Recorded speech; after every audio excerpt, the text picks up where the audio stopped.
থাকো আমার কয়েকটা যুক্তি ও তথ্যের কথা তাদের উদ্দেশ্যে আমি আপনাদের সঙ্গে শেয়ার করব। মনোযোগ দিয়ে আপনারা শোনেন। এটা তাদের উদ্দেশ্যে বলছি যারা বিশ্বাস করেন, আপনারা শুনবেন।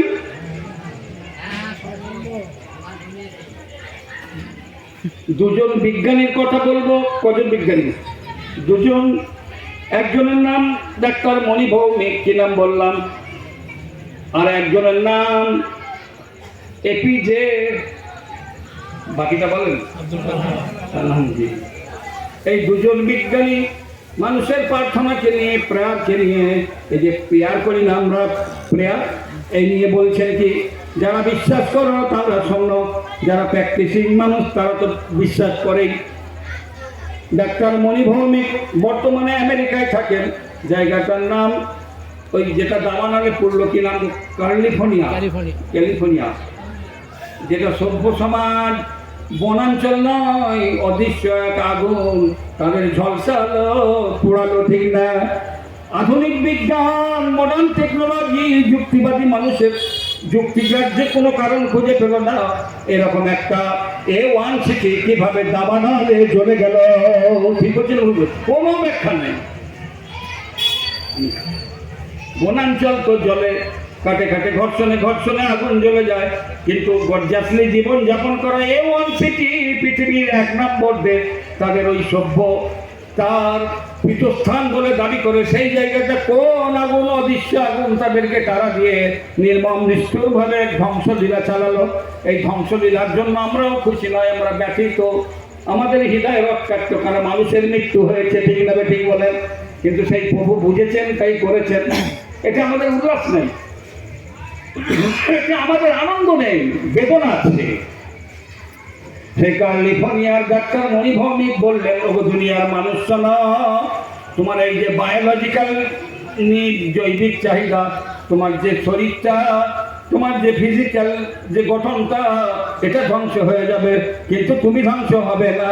হাইলি সেন্সিটিভ ইলেকট্রোম্যাগনেটিক ফোর্স, প্রচন্ড সংবেদনশীল বৈদ্যুতিক চুম্বকীয় শক্তি তরঙ্গ মানুষের আত্মা, যেটার মৃত্যু নাই, বিনাশ নাই। বুঝতে পারলেন? উনি বলছেন, আমি মণি ভৌমিক, বইটার নাম বিজ্ঞানে ঈশ্বরের সংকেত, পৃষ্ঠা 35, অধ্যায়টা কোয়ান্টাম মেডিটেশন। অত বড় একজন বিজ্ঞানী হাত তুলে প্রার্থনা করেন শোবার আগে, এবং উনি স্বীকারোক্তি দিয়েছেন, আমি যখন হাত তুলে প্রার্থনা করি, সারাদিনের ক্লান্তি, অবসাদ, বিষণ্ণতা, এক অদৃশ্য শক্তি আমার শরীরে ইনফ্লিমেন্ট হয়, প্রভাবিত হয়। আমি সমস্ত আলান ক্লান্তি, অবসন্নতা ভুলে যাই। এ শক্তি কোথা থেকে আসে আমি মণি ভৌমিক জানি না। এই একজন ফার্স্ট ক্লাস বিজ্ঞানী বলছেন, আমি জানি না শক্তি কোথা থেকে আসে। আর তুমি MA ফার্স্ট ইয়ার করছো, থার্ড ইয়ার করছো, তুমি গ্র্যাজুয়েশন করেছো, 9-এ পড়ছো, 10-এ পড়ছো, তুমি খুব তর্ক করো যে সব বিশ্বাস করি না, ল অফ নেচার, এরকম আছে না? নেই।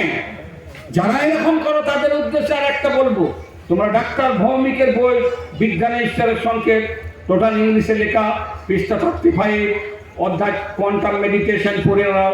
পড়ে নেওয়ার পরে এই কথার সত্যতা যদি না পাও আমাকে বলো। নাম্বার 2, আরেকজন বিজ্ঞানীর কথা বলবো, APJ আবুল কালাম। তিনি কি বলছেন দোয়া সম্পর্কে? মুসলিম জনমানস জানে আবুল কালাম নামাজ পড়তো না, দাঁড়িয়ে পিচ্ছাপ করতো, জুম্মা পড়তো না, বলে না?